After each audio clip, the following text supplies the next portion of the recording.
we started off as we always do, and we have goals. And we reassessed them goals at Christmas because we were doing quite well. So we'd had a couple of problems at the beginning of the season with injuries and player availability. So we went through a little rough patch.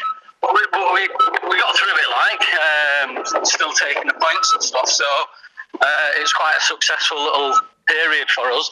And then when everybody else were back in the injuries, we'd got over the injuries. It was plain sailing for a while. Once we'd beat Chester in the second game, just before the break for Christmas. I think some people were saying that was a title decider at that point as well, sort of thing, because there was only 2-3 teams in it. The first game of the season, we come back from 2-0 down, and to win in the last minute against Chester. That was a great result.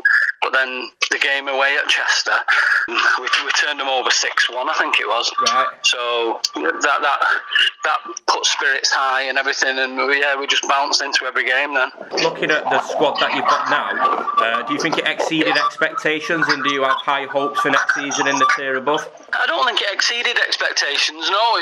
I know the quality was there. Anyway, it was just finding the consistency. Looking forward to next season, I think we don't need to make many changes. Maybe 1 or 2 additions at the most.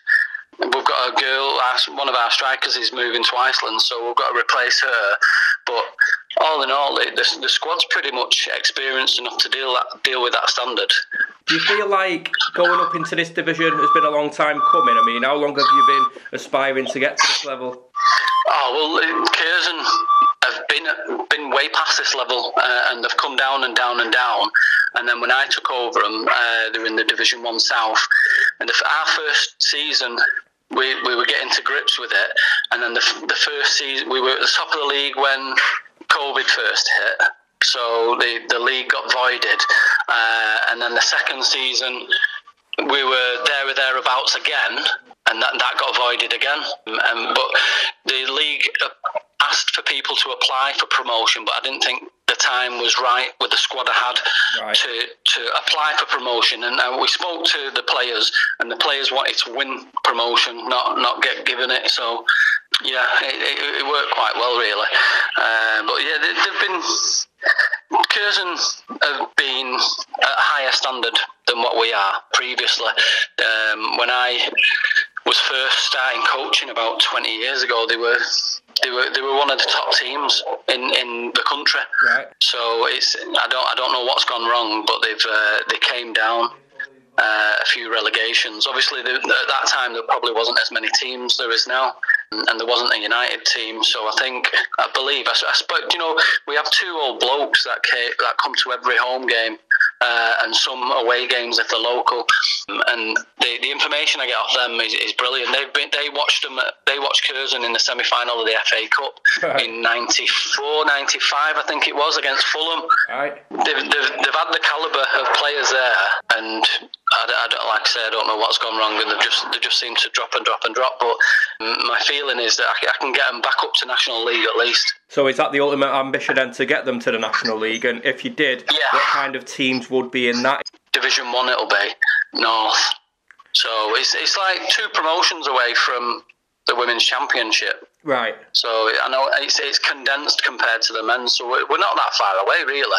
Three promotions from now, and we could be touching the Championship, Premier Women's Super League. So it's there if we want it, sort of thing. But so do you think there's a lot of work to get that far. Yeah. So is that the long-term ambition then to reach then? And would you have like a 5-year plan in place or anything like that, or would it just be take it as it comes?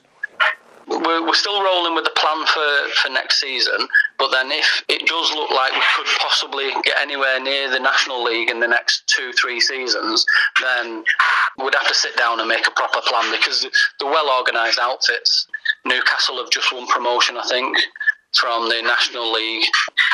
Barnsley, FC United have just been relegated back into our division, so we'll have a little bit of a derby with them next season.